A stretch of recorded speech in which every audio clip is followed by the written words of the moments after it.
Satyavati is known as Matsyagandha.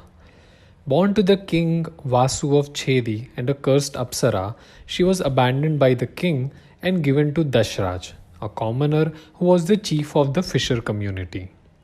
She always smelt like fish due to the curse of the Apsara.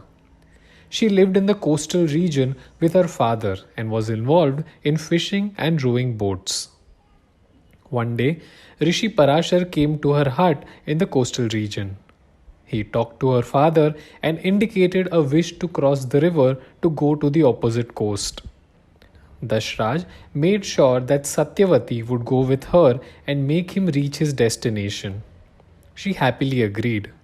Soon, she realized that Rishi was attracted to her and wanted to have her. He used his powers to create an island where they landed and made love. The sage blessed her with a fragrant smell that would replace the sting, and he also said that he would come for the son that she would give birth to. He would also give him the best knowledge. Satyavati returned to the hut and soon gave birth to a boy who was taken by the Rishi's student to him. The son grew up to be Vyas, also known as Ved Vyas, who is the father of the three scions of Shantanu and the writer of Mahabharata. A few years went by and Satyavati became the chief of the fisher community. One day, King Shantanu was roaming in the coastal area and got smitten by her.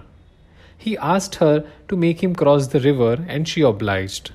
He made advances to her but she refused. The king stepped back and would come every day to meet her and convince her.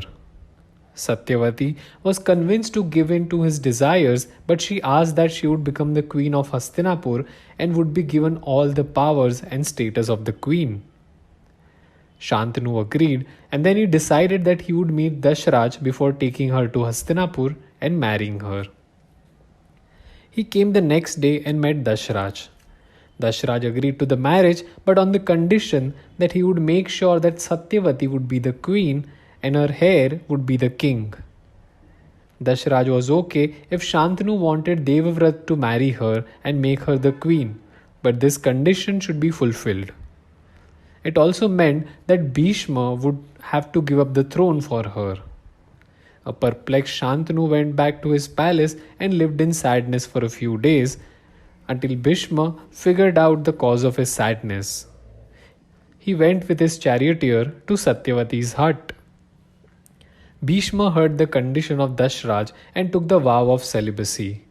He would never marry anyone and would never have any children to give Satyavati what she wanted. He took her to Hastinapur, where she was married to Shantanu and was hated for a long time by the crowd for depriving the prince. She would go ahead and give birth to future heirs Chitrangad and Vichitravirya.